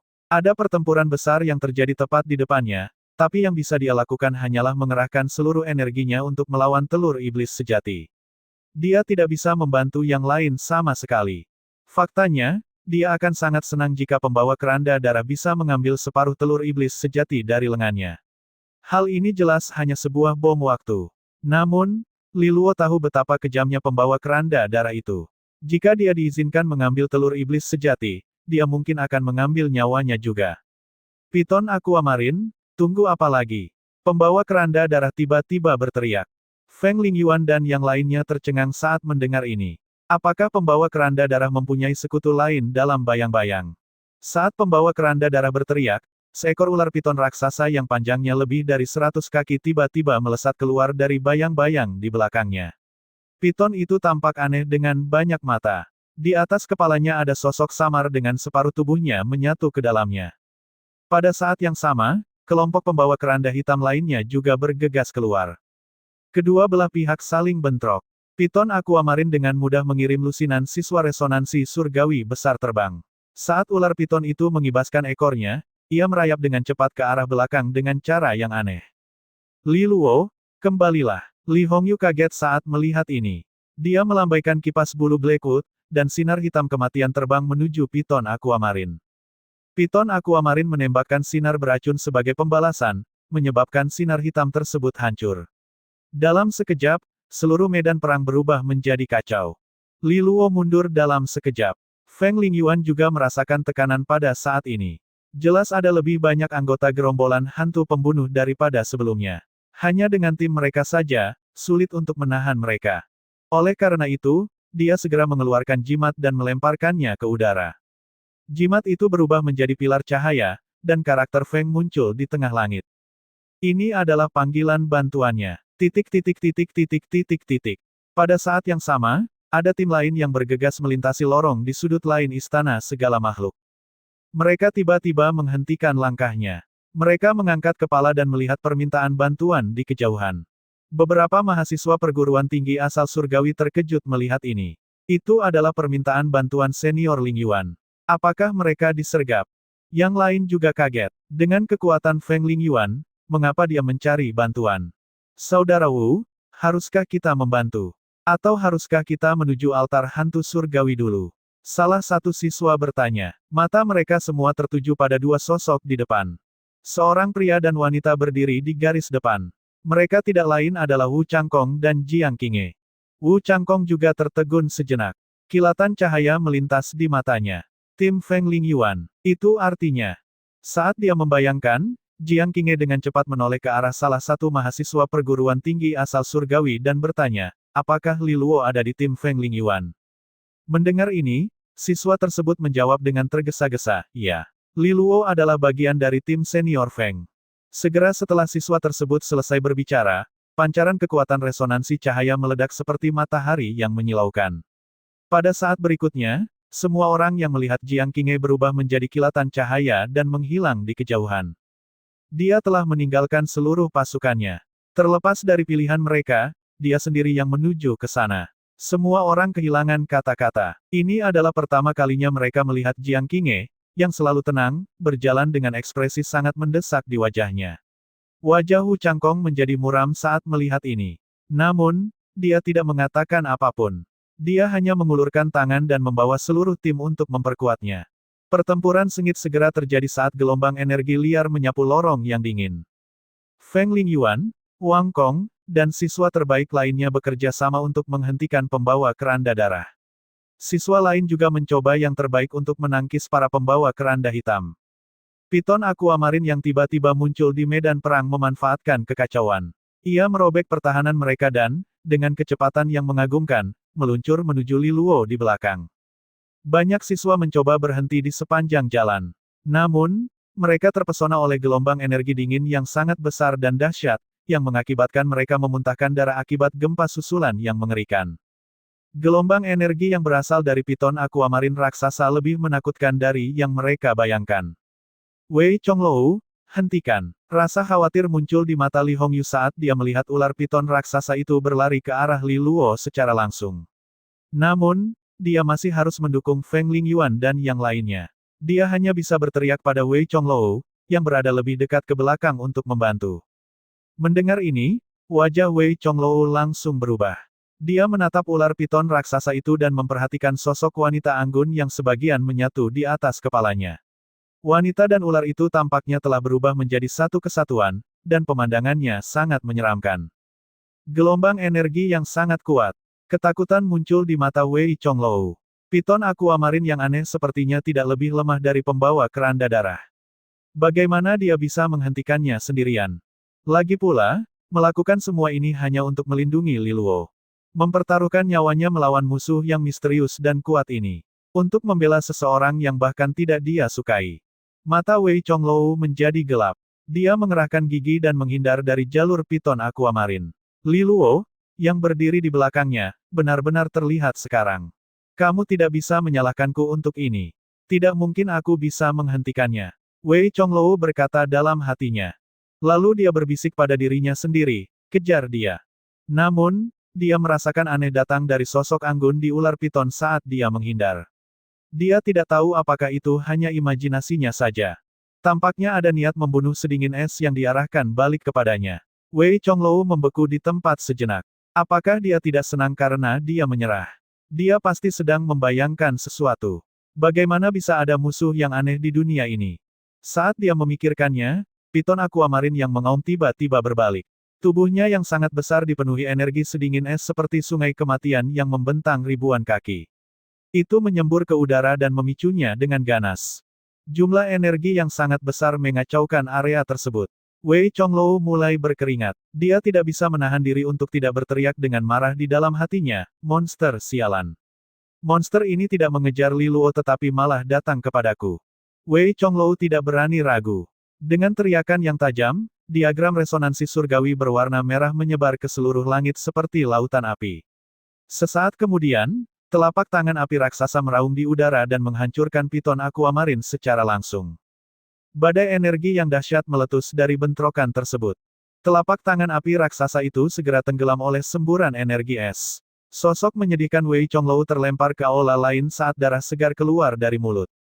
Bangunan itu runtuh dan dia terkubur di bawahnya. Setelah beberapa saat, dia mulai keluar dari reruntuhan. Dia menyeka bekas darah dari mulutnya dan menatap dengan marah ke piton aquamarine, yang terus menuju Li Luo setelah mengirimnya terbang. Dia membara karena marah. Selama bentrokan mereka, samar-samar dia mendengar suara dingin. Sampah yang tidak melindungi rekannya lebih baik mati. Wei Chonglou hampir tidak bisa menahan diri untuk tidak mengutuknya. Makhluk itu bukanlah monster seutuhnya ataupun manusia seutuhnya, namun ia mencoba memberikan pelajaran tentang moralitas. Brengsek. Meskipun demikian, piton aquamarine tidak lagi peduli dengannya. Setelah menjatuhkan Wei Chonglou, tubuh besarnya meledak ke depan dan berlari langsung ke arah Li Luo. Li Luo mundur dengan cepat. Ekspresinya sangat jelek saat ini. Pasalnya, kondisinya sangat tidak menguntungkan. Dengan pecahnya korupsi di tangan kirinya, dia tidak bisa mengabaikan semua masalah di luar. Dia memfokuskan seluruh kekuatan resonansinya untuk melawan korupsi. Dengan kata lain, tidak ada cara dia untuk bertarung saat ini. Bahkan pikirannya mulai kabur. Piton aquamarine yang aneh terus menerjang langsung ke arahnya. Itu memancarkan gelombang energi yang sangat menakutkan sehingga dia merasa seperti akan mati. Tak lama kemudian, mustahil dia untuk berlari lebih jauh. Cahaya tekad melintas di mata Li Luo. Dia tidak mundur lagi. Sebaliknya, dia menginjakkan kakinya dengan kuat di tanah. Bumi retak seperti cangkang kura-kura karena kekuatan yang sangat besar. Dia menatap piton aquamarine yang datang, bersiap menggunakan semua kartu asnya untuk melawannya. Jika keadaan menjadi buruk, dia bersiap untuk membangunkan serigala surgawi ekor 5 dari tidurnya. Lalu apakah energi ganasnya akan semakin memperparah pengaruh korupsi? Dia tidak punya waktu untuk mengingat hal itu ketika nyawanya dipertaruhkan. Piton aquamarine meraung dan menyerang ke arahnya. Di belakangnya, pembawa keranda darah, yang sibuk melawan Feng Lingyuan dan kelompoknya, sangat senang saat melihat ini. Piton aquamarine, hancurkan bocah kecil itu hingga berkeping-keping, potong saja lengan kirinya. Piton aquamarine berteriak. Mulut ganasnya terbuka dan menelan Li Luo sepenuhnya. Kemudian ular piton itu berubah menjadi cahaya hitam dan terbang ke kejauhan. Pembawa keranda darah tercengang saat dia melihat piton aquamarine bergegas pergi. Kemudian dia mengerti apa yang sedang terjadi. Dia berteriak dengan marah, piton aquamarine sialan. Kamu berani merebut telur iblis sejatiku. Aku akan membunuhmu. Pembawa keranda darah itu meraung dengan marah, matanya berubah menjadi merah darah. Jumlah korupsi yang luar biasa melonjak dari dirinya dan tubuhnya yang menakutkan mulai membesar sekali lagi. Dia tumbuh menjadi raksasa setinggi puluhan kaki. Dia kemudian melontarkan pukulan dengan kekuatan meteor. Ia terbang menuju Wang Kong dan mengirimnya terbang kembali. Ketika Feng Lingyuan dan yang lainnya melakukan serangan, bekas luka menakutkan muncul di sekujur tubuhnya. Namun, dagingnya sedikit menggeliat dan lukanya sembuh dalam sekejap mata. Pembawa keranda darah tidak peduli dengan Feng Lingyuan dan yang lainnya saat ini. Dia tidak tahan membayangkan piton aquamarine mencuri separuh telur iblis sejati miliknya. Dia menghentakkan kakinya, menyebabkan tanah hancur, dan dia dengan cepat terbang menuju ke arah perginya piton aquamarine. Pertarungan sengit sekali lagi berubah menjadi kacau. Sementara itu, piton aquamarine sangat gesit. Hanya dalam beberapa saat, ia merayap ke salah satu aula yang ditinggalkan. Mulutnya terbuka, dan Li Luo terjatuh. Pada saat ini, Li Luo dalam keadaan siaga tinggi. Saat dia menekan korupsi di lengan kirinya, dia bersiap untuk mengerahkan seluruh kemampuannya dalam sekejap. Namun, saat dia sedang memikirkan tentang bagaimana memperjuangkan hidupnya, sebuah tangan giok ramping tiba-tiba terulur dari mulut ular piton raksasa itu. Tangan itu memegang taring yang tajam dan beracun. Perlahan, sosok anggun itu keluar dari mulutnya sambil memegang tongkat ular piton Aquamarine. Li Luo tertegun sejenak saat dia melihat senjata yang familiar itu. Lalu dia mendengar suara tawa yang familiar. Belum terlalu lama sejak terakhir kali kita bertemu. Mengapa kamu mengalami kesulitan seperti ini? Orang itu memakai topeng yang menutupi separuh wajahnya. Li Luo menatap wajah yang setengah tertutup itu. Kemudian dia melihat lagi ke arah tongkat. Matanya melebar dan suaranya yang terkejut bergema di aula yang sunyi. Sesepupu Lingjing. Li Luo sangat terkejut saat melihat Li Lingjing. Mungkin karena sebagian wajahnya ditutupi oleh topeng piton Aquamarine, dia tampak hampir mempesona saat ini, dengan sedikit aura mistik. Namun, itu adalah sepasang mata familiar yang menatap ke arahnya. Kenapa kamu ada di sini? Li Luo bertanya dengan heran. Li Lingjing terdiam sejenak. Dia kemudian menjawab sambil tersenyum, ya, aku di sini untuk sebuah misi. Li Luo mengerti maksudnya. Apakah kamu bagian dari gerombolan hantu pembunuh? Li Lingjing mengangguk. Bisa dibilang begitu. Dia melihatnya dengan cara yang rumit. Dia tidak pernah menyangka reuninya dengan Li Lingjing akan terjadi dalam keadaan seperti itu. Dia telah benar-benar menyeberang ke sisi monster. Berdasarkan hal itu, mereka seharusnya menjadi musuh bebuyutan saat ini. Li Lingjing kembali melontarkan kebingungan pada Li Luo, lalu dia mengatakan kepadanya dengan jujur, Li Luo, kamu sudah mengetahuinya sejak lama.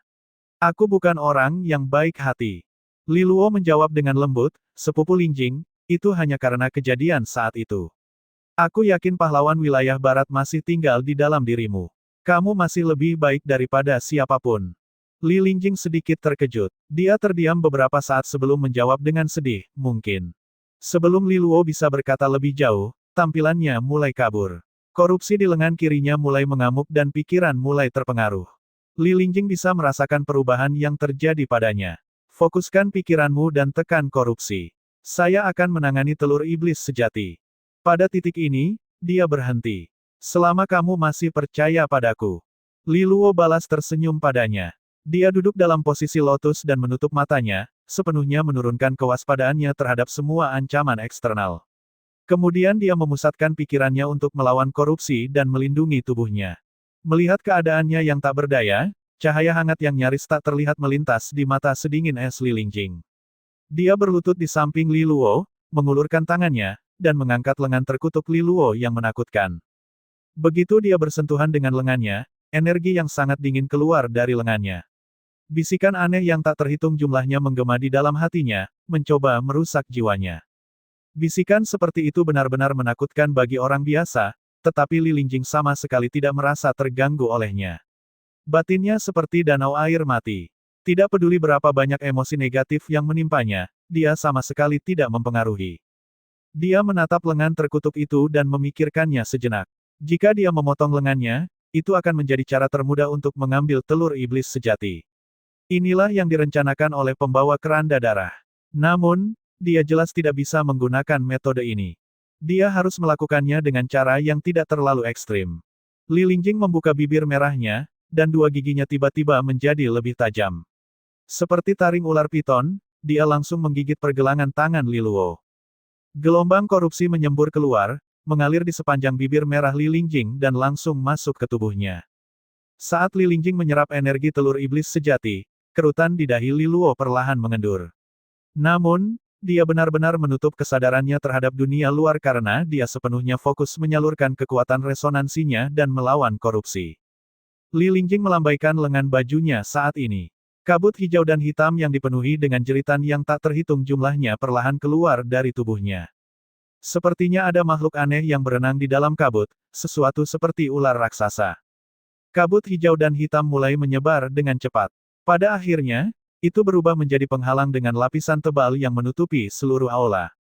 Karena dia tidak memilih cara paling langsung untuk memotong lengan kiri Li Luo, dia memerlukan waktu untuk menyerap telur iblis sejati sepenuhnya. Namun, pembawa keranda darah sudah bergegas mendekat. Dia berharap ini akan memberi mereka waktu. Kuharap kita berhasil tepat waktu. Li Lingjing menutup matanya dan berkonsentrasi untuk menyerap telur iblis sejati. Setelah beberapa saat, tubuh raksasa pembawa keranda darah itu mendarat dengan keras di luar aula yang diselimuti kabut hijau dan hitam. Beberapa dinding rata seluruhnya karena pendaratannya yang kuat. Pada saat ini, pembawa keranda darah terlihat sangat menakutkan. Dia melihat ke arah kabut dan berteriak dengan marah, "Piton Aquamarine, aku akan membunuhmu." Dia melangkah maju dan menyerbu ke dalam kabut. Saat dia berada di dalam, kekuatan tak terlihat mulai menyebabkan dagingnya membusuk. Hanya dalam beberapa saat, tulang putih dinginnya terlihat. Namun, pembawa keranda darah sama sekali tidak merasa terganggu dengan hal ini. Matanya yang tajam mengintip melalui kabut tebal dan mengunci ke tengah aula. Dia perlahan melangkah maju. Potongan dagingnya jatuh dari tubuhnya, menodai tanah yang penuh darah. "Piton Aquamarine, kamu tidak bisa menghentikanku dengan kabut cacing iblis." Dia berteriak dengan suara rendah dan marah. Bola mata mulai terbuka satu demi satu di sekujur tubuhnya yang aneh dan bengkok itu. Mata itu memancarkan sinar energi darah yang langsung memusnahkan makhluk-makhluk yang hampir tidak bisa dilihat dengan mata telanjang di dalam kabut. Dia terus mendekati aula. Pada titik ini, Feng Lingyuan, Li Hongyu, dan Yue Ziyu juga telah tiba di luar kabut. Wajah mereka menjadi sangat jelek saat melihat kabut hijau dan hitam di depan mereka. Mereka bisa merasakan ancaman yang sangat kuat di dalam kabut. Hal ini membuat mereka berpikir dua kali untuk mendekatinya. "Ayo kita serang bersama-sama. Kita akan menghancurkan kabutnya." Sebagai pejuang elit, mereka mampu menemukan solusi dengan cepat. Meskipun mereka tidak berani memasukinya secara sembarangan, mereka mampu memaksanya kembali dengan mengurasnya secara perlahan. Pada saat berikutnya, kekuatan resonansinya melonjak. Ia jatuh ke dalam kabut dan mulai berjuang melawannya. Kemudian kabut berangsur-angsur surut. Semua orang senang melihat rencana mereka berhasil. Mereka kemudian melancarkan serangan yang lebih kuat lagi. Li Lingjing bisa merasakan tekanan yang meningkat saat mereka melancarkan serangan yang lebih kuat ke arah kabut. Dia tidak hanya harus fokus menyerap telur iblis sejati dari Li Luo, dia masih harus menghentikan pembawa keranda darah dan menangkis serangan dari kelompok Feng Lingyuan. Samar-samar dia bisa mendengar langkah kaki dari luar aula. Cahaya ganas melintas di mata Li Lingjing. Dia memfokuskan pikirannya, dan beberapa kekuatan di dalam tubuhnya diaktifkan.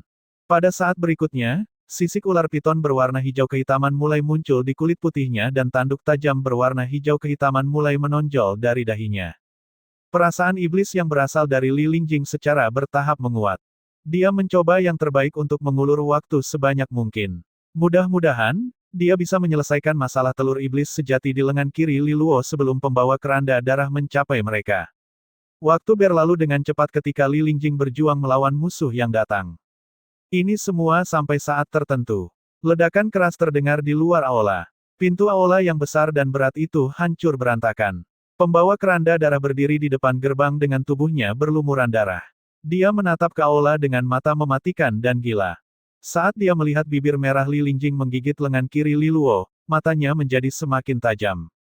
"Piton Aquamarine, kamu tidak boleh mencuri barang-barangku. Aku akan menyiksamu sampai mati. Aku akan memberikan setiap potongan dagingmu kepada kekasihku." Pembawa keranda darah itu berteriak dengan suara gila. Darah dan dagingnya bergerak menuju bagian tengah telapak tangannya, berubah menjadi tombak berdaging berdarah dengan bola mata. "Matilah, Piton Aquamarine." Pembawa keranda darah tertawa dengan kejam dan melemparkan tombak ke arah Li Lingjing dan Li Luo dengan niat membunuh yang sangat besar. Melihat lintasannya, tombak itu pasti akan menembus Li Luo dan Li Lingjing. Li Lingjing bisa merasakannya mendekati mereka setelah jeritan marahnya. Alisnya sedikit mengernyit. Namun, dia tidak berencana menghindarinya. Dia diam-diam menyalurkan kekuatannya, dan sisik di kulitnya menjadi semakin gelap. Jelas sekali, dia berencana untuk melawannya. Tombak itu menembus udara dengan suara yang tajam. Ketika jaraknya hanya beberapa meter dari Li Luo dan Li Lingjing, lingkungan sekitarnya tiba-tiba diterangi dengan cahaya yang bersinar. Pilar cahaya yang mengandung energi ilahi yang tak terbayangkan turun ke kubah aula. Itu melelehkan kubahnya secara instan dan kemudian jatuh ke atas tombak. Saat dipenuhi dengan kekuatan pemurnian yang murni dan mewah, tombak berdaging itu menjerit kesakitan. Kemudian mulai menguap menjadi kepulan asap hitam di depan mata semua orang. Energi cahaya tak berujung menembus langit dan berakhir di setiap sudut aula. Pembawa keranda darah terkejut dengan perkembangan yang tiba-tiba ini. Dia mendongak dan melihat sosok tinggi dan perlahan turun. Di belakangnya ada dua avatar roh cahaya. Mereka berdesir dengan kekuatan resonansi cahaya, memberikan penampilan yang sangat suci. 4 sayap yang terbuat dari kekuatan resonansi cahaya ada di punggung. Tampak seperti Dewi Cahaya, dia perlahan-lahan turun ke dunia manusia. Jiang Qingye akhirnya tiba. Kekuatan resonansi cahaya yang bersinar menerobos kubah aula dan menyinari setiap sudut. Di bawah kecemerlangannya yang luar biasa, jumlah korupsi yang besar di wilayah tersebut dengan cepat berkurang. Jiang Qinghe perlahan-lahan turun ke atas hamparan kekuatan resonansi cahaya yang mengalir seperti udara, tampak seperti Dewi Cahaya. Hal pertama yang dia lakukan adalah melihat ke arah Li Luo. Dia sedang duduk dalam posisi lotus di tengah aula dengan mata tertutup. Bahkan dengan kepribadiannya yang menyendiri, dia tidak bisa menahan diri untuk tidak melihatnya sejenak, tidak mampu menahan emosi yang melonjak di dalam hatinya. Senyuman cerah muncul di wajahnya yang biasanya tenang dan menawan. Li Luo, aku akhirnya menemukanmu. Namun, dia segera menyadari ada sesuatu yang tidak baik dengan Li Luo. Matanya beralih ke lengan kirinya yang aneh itu. Dia melihat Li Lingjing bersandar padanya dan menggigit pergelangan tangannya. Pada saat berikutnya, Jiang Qinghe menggenggam pedang beratnya. Hampir saja dia membabat dengan segenap kekuatannya secara naluriah. Namun, pada akhirnya dia tidak melakukannya. Dengan indera sensitifnya terhadap korupsi, dia bisa merasakan bahwa gadis itu, yang dikelilingi oleh energi yang dingin, sebenarnya sedang menyerap korupsi dengan lembut dari lengan Li Luo. Meskipun dia tidak mengetahui identitas atau tujuannya, dia pasti sedang membantu Li Luo. Oleh karena itu, Jiang Qinghe segera mengalihkan perhatiannya ke gerbang aula. Dia melihat ke arah pembawa keranda darah yang melonjak dengan energi yang sangat besar dan liar. Resonansi cahaya kelas 9 ganda. Pembawa keranda darah terkejut ketika dia melihat dua avatar roh cahaya di belakang Jiang Qinghe. Itu adalah ciri khas seseorang dengan resonansi cahaya kelas 9. Dengan kata lain, gadis di depannya ini memiliki dua di antaranya. Dalam sekejap, suasananya berubah menjadi rasa jijik. Setelah menyatu dengan monster, dia merasakan kegelisahan yang luar biasa terhadap kekuatan suci yang sangat besar. Pembawa keranda darah meraung keras saat dia mengambil langkah berat ke dalam istana. Namun, Jiang Qinghe tidak memberinya ampun. Dia bisa merasakan bahwa target orang ini adalah Li Luo. Kilatan dingin melintas di matanya, dan jumlah besar kekuatan resonansi cahaya meluap naik. Jiang Qinghe membentuk segel dengan satu tangan. Pada saat yang sama, kedua avatar roh di belakangnya meniru gerakan tangan yang sama. Masing-masing dari mereka mengangkat satu tangan dan menempatkan telapak tangannya di punggungnya. Energi cahaya yang berkilauan terkondensasi di telapak tangan mereka, yang berfungsi sebagai saluran ke tubuhnya. Tiba-tiba, jumlah besar kekuatan resonansi cahaya membanjiri langsung ke dalam tubuh Jiang Qinghe. Denyut resonansi yang terpancar dari tubuhnya meningkat dengan laju yang mengagumkan. Ini jelas merupakan semacam seni rahasia. Jiang Qinghe mengangkat pedangnya, dan kekuatan resonansi cahaya mengalir ke pedang seperti air suci. Pada saat yang sama, cincin suci muncul di sekitar pedang. Cincin suci ini bukanlah sesuatu yang biasa. Jika mata Li Luo terbuka, dia akan melihat bahwa itu mirip dengan kekuatan resonansi ganda miliknya. Namun, resonansi cahaya ganda dari Jiang Qinghe bahkan lebih unik. Tidak ada dua jenis kekuatan resonansi yang berbeda di cincin ini. Sebaliknya, itu mengandung jenis energi resonansi cahaya yang sangat murni dan terkonsentrasi. Hal ini karena kedua resonansinya adalah resonansi cahaya. Menambahkan keduanya bersama, tidak ada perubahan istimewa seperti Li Luo dengan dua resonansinya yang berbeda. Keahliannya terletak pada kemampuannya untuk meningkatkan kekuatan resonansinya ke tingkat yang lebih dalam. Kemurnian energi dari kombinasi resonansi cahaya ganda kelas 9 adalah sesuatu yang tidak banyak diketahui oleh banyak orang. Kekuatan resonansi cahaya mengalir turun ke pedang beratnya seperti cairan suci, dan pedang itu mulai mengalami transformasi misterius. Ini membesar dan permata yang mempesona mulai muncul di sekitar gagang dan bilahnya. Tidak lama kemudian, pedang itu berubah menjadi pedang kristal yang sangat besar dan jernih yang ditanam dengan 7 permata yang mempesona. Kekosongan di sekelilingnya bergetar hebat segera setelah pedang itu muncul, dan gelombang energi yang mengerikan menyapu seluruh lapangan. Pembuluh darah tipis muncul di lengannya saat Jiang Qinghe meraih pedangnya. Seni Adipati, pedang cahaya berkilau 7 harta karun. Mata Jiang Qinghe berubah setajam silet saat dia mengunci pembawa keranda darah di gerbang aula. Suara lembut yang hanya bisa didengarnya terdengar di udara. Jika Yue Ziyu ada di sini, dia mungkin akan berteriak karena terkejut. Seni Adipati yang digunakan oleh Jiang Qinghe adalah seni Adipati tingkat takdir yang diciptakan oleh guru sekolah ketiga dari perguruan tinggi kuno pencahayaan yang dikuduskan. Siapa sangka guru sekolah ketiga akan mengajarkannya kepada Jiang Qinghe. Dan dia benar-benar menguasainya. Bakatnya sungguh mengejutkan. Pembawa keranda darah berhenti di depan gerbang. Ekspresi ketakutan muncul di wajah kejamnya untuk pertama kalinya. Dia benar-benar merasakan ancaman nyata terhadap hidupnya dari pedang cahaya besar itu. Daging di tubuh pembawa keranda darah menggeliat dengan liar, dan bola mata muncul di dagingnya satu demi satu. Kemudian dia mulai bergerak mundur selangkah demi selangkah. Namun, Jiang Qinghe tidak memberinya kesempatan untuk mundur. Untuk melindungi Li Luo, dia siap memberikan segalanya tanpa pertimbangan apapun. Telapak tangannya berputar dan dia mendorongnya dengan kuat. Energi cahaya yang megah dan mempesona memancar dan mencapai setiap sudut istana. Pedang cahaya berlapis 7 harta karun berubah menjadi seberkas sinar dan terbang melintasi udara. Itu sangat cepat sehingga melintasi ruang seolah-olah itu adalah cahaya. Pada saat ini, bola mata yang menonjol keluar dari tubuh pembawa keranda darah mengeluarkan pancaran energi merah. Sayangnya, pancaran sinar itu menguap segera setelah bersentuhan dengan pedang cahaya berlapis 7 harta karun. Pembawa keranda darah berteriak dengan marah, mendorong kekuatan pertahanan tubuhnya hingga maksimal. Jika dia tidak bisa menghindarinya, dia harus menghadapinya secara langsung. Sayangnya, dia terlalu melebih-lebihkan pertahanannya dan meremehkan betapa mengerikannya serangan habis-habisan dari Jiang Qinghe. Pedang raksasa itu menembusnya. Begitu bersentuhan, tubuh dan dagingnya langsung hancur. Tulang putih penuh makhluk hitam aneh terungkap. Detik berikutnya, benda-benda ini terperangkap dalam kekuatan resonansi cahaya dan berubah menjadi debu. Pedang besar itu menjepit pembawa keranda darah ke tanah. Sebuah lubang besar muncul di tanah ketika pedang menghantamnya. Pembawa keranda darah itu berteriak dengan marah. Dia berjuang sekuat tenaga, tapi sia-sia. Energi cahaya yang sangat besar telah menutup peluang baginya untuk melarikan diri hidup-hidup. Setelah beberapa saat, pancaran energi cahaya tetap ada. Yang tersisa di lubang besar itu hanyalah tumpukan tulang. Pembawa keranda darah yang tangguh telah dihabisi oleh Jiang Qinghe dalam satu serangan. Melihat sisa-sisa pembawa keranda darah, Jiang Qinghe mengangkat tangannya, dan pedang besar itu terbang kembali ke arahnya. Itu dengan cepat menyusut dan permata itu lenyap. Pada akhirnya, pedang berat aslinya jatuh kembali ke tangannya. Avatar roh cahaya di belakang punggungnya juga telah menghilang. Wajah Jiang Qinghe sedikit pucat. Serangan tadi jelas membuatnya kelelahan. Namun, dia tidak berhenti sampai di sini.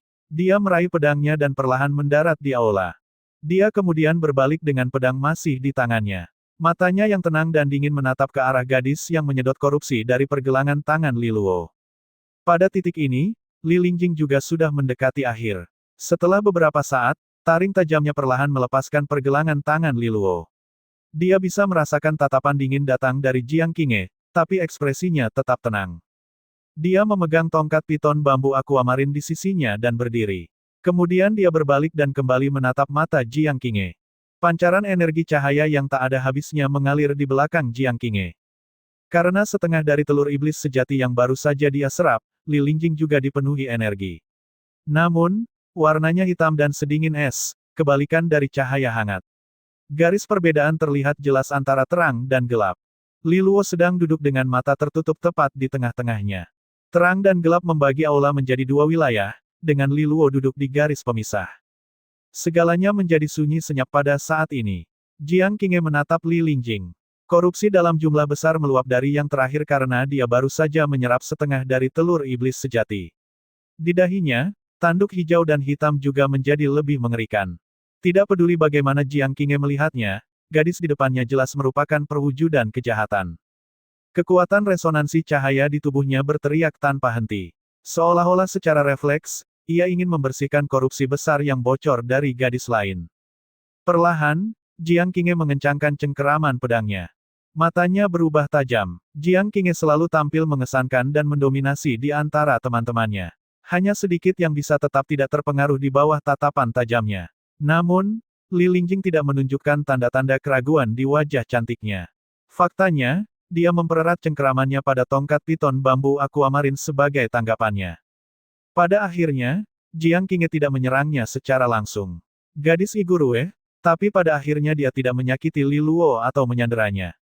Jiang Qinghe menatap Li Lingjing. Bibir merahnya terbuka sedikit dan dia bertanya dengan suara dingin, apakah kamu bagian dari gerombolan hantu pembunuh? Selain siswa dari dua perguruan tinggi kuno, hanya ada monster dan gerombolan hantu pembunuh dari Institut Pembalikan asal di alam cabang kecil kelima. Gadis ini aneh dan menyeramkan, tapi dia tetap mempertahankan wujud manusianya. Oleh karena itu, dia harus termasuk dalam kelompok terakhir. Meskipun Li Lingjing tidak menanggapinya secara langsung, jawabannya jelas. Mengapa kamu membantu Li Luo? Jiang Qinghe bertanya dengan sedikit keraguan dan keterkejutan. Dia sama sekali tidak peduli dengan fakta sebelumnya. Apakah kamu mengkhawatirkan dia? Li Lingjing akhirnya membuka mulutnya. Matanya mengamati keindahan yang mempesona dalam cahaya yang bersinar. Temperamen dan penampilannya jelas satu tingkat di atas peri air dari garis darah Kaisar Surgawi King. Li Luo adalah tunanganku, jawab Jiang Qinghe dengan suara yang lugas dan tenang, menjelaskan hubungan mereka. Li Lingjing sedikit terkejut saat mendengar ini. Dia balas menatap Jiang Qinghe. Dia telah mendengar tentang Li Luo yang memiliki tunangan dari benua ilahi luar sejak lama. Namun, dia tidak tahu apakah Li Luo berbohong tentang hal itu atau tidak, jadi dia selalu ragu. Selain itu, Li Luo selalu membual tentang betapa cantiknya tunangannya. Dari segi bakat dan penampilan, dia tak tertandingi. Kadang-kadang itu adalah bualan yang berlebihan sehingga Li Lingjing tidak bisa tidak meragukannya. Melihat gadis di depannya ini, Li Lingjing akhirnya mengerti. Li Luo telah mengatakan kebenaran selama ini.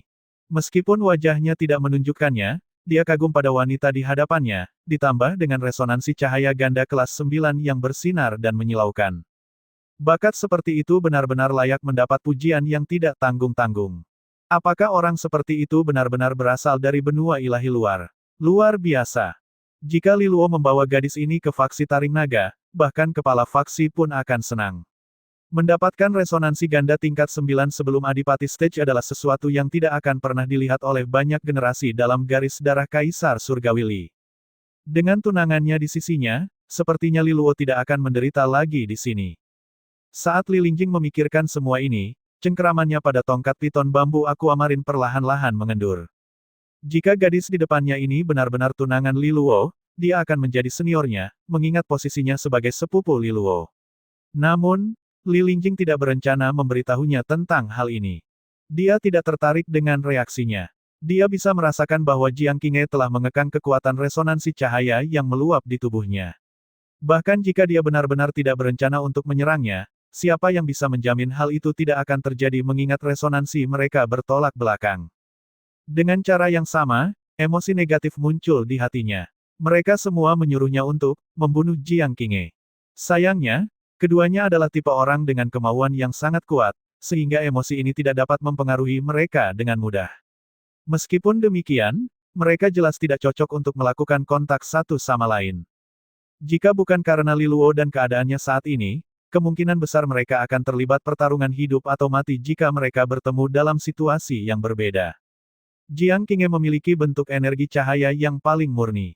Dia adalah kutukan alami bagi semua monster. Sementara itu, Li Lingjing adalah anggota Institut Pembalikan Asal. Tidak diragukan lagi, mereka berada di pihak yang berlawanan. Li Lingjing bukanlah orang yang mudah menyerah. Jika Jiang Qinghe memutuskan untuk menyerangnya, dia pasti tidak akan mundur. Bagi Li Lingjing saat ini, tidak ada yang perlu ditakutkan. Dia bahkan tidak takut mati. Dia menundukkan kepalanya sedikit dan menatap Li Luo, yang matanya masih terpejam saat dia mencoba membersihkan kekacauan di dalam tubuhnya. Kemudian dia mengayunkan tongkatnya, berbalik, dan pergi. Dia tidak berencana untuk berinteraksi dengan Jiang Qinghe lagi. Energi dingin dan gelap yang sangat besar mereda seiring dengan kepergiannya. Saat Jiang Qinghe melihatnya berjalan pergi, dia tidak menghentikannya. Dia tahu bahwa gadis ini memiliki hubungan khusus dengan Li Luo. Namun, itu bukanlah cinta romantis. Jiang Qinghe merasa sedikit bingung tentang hal ini. Ini adalah pertemuan pertama mereka, tapi dia sudah bisa merasakannya. Gadis ini pasti akan menjadi iblis sejati di masa depan. Faktanya, dia pasti akan menjadi iblis sejati yang kuat. Mengapa orang seperti itu melindungi Li Luo? Dia tidak menunjukkan tanda-tanda menghindari serangan fatal dari pembawa keranda darah sebelumnya, dia pasti berencana untuk menahan serangan untuk melindungi Li Luo. Seberapa dalam hubungan mereka? Sebuah cahaya melintas di mata Jiang Qinghe. Saat dia melihat Li Lingjing perlahan berjalan ke dalam kegelapan, dia memikirkannya sejenak dan tiba-tiba berkata, meskipun aku tidak tahu siapa kamu, aku ingin mengatakan. Terima kasih. Aku akan mengingat kebaikan ini dalam diriku hati. Jika ada kesempatan di masa depan, aku pasti akan membalasnya padamu. Sosok yang samar-samar terlihat dalam bayang-bayang itu berhenti sejenak. Li Lingjing tidak berbalik. Kemudian kegelapan menelannya sepenuhnya. Namun, suaranya yang sedingin es bergema di istana. Aku pikir, kamu tidak akan lagi memiliki kesempatan itu. Jiang Qinghe sedikit mengangkat alisnya. Kepribadian yang luar biasa. Apa hubungan antara gadis itu dan Li Luo? Apakah dia membunuh hati para gadis kemanapun dia pergi? Dia berkedip sejenak dan menatapnya dengan tatapan tidak ramah saat dia bertanya-tanya. Haruskah aku memukulnya agar dia tetap terkendali? Itu akan menjadi hadiah reuni yang pantas kan? Ketika pikiran ini terlintas di benaknya, bibirnya melengkung tak terkendali. Batinnya yang biasanya tenang dipenuhi gelombang kebahagiaan. Segera, itu mencapai seluruh bagian tubuhnya. Hasilnya, sinar cahaya di sekelilingnya bersinar lebih terang. Dia berlutut di depan Li Luo dan menatap wajahnya. Wajah tampannya telah menua dibandingkan terakhir kali mereka bertemu. Kemudian senyumnya mengembang dan matanya berbinar gembira. Li Luo, akhirnya kita bertemu lagi. Jiang Qinghe menatapnya cukup lama. Kemudian mata Li Luo bergerak sedikit dan perlahan terbuka. Wajah yang tak terlupakan dan menawan terpancar dari matanya yang sedikit linglung.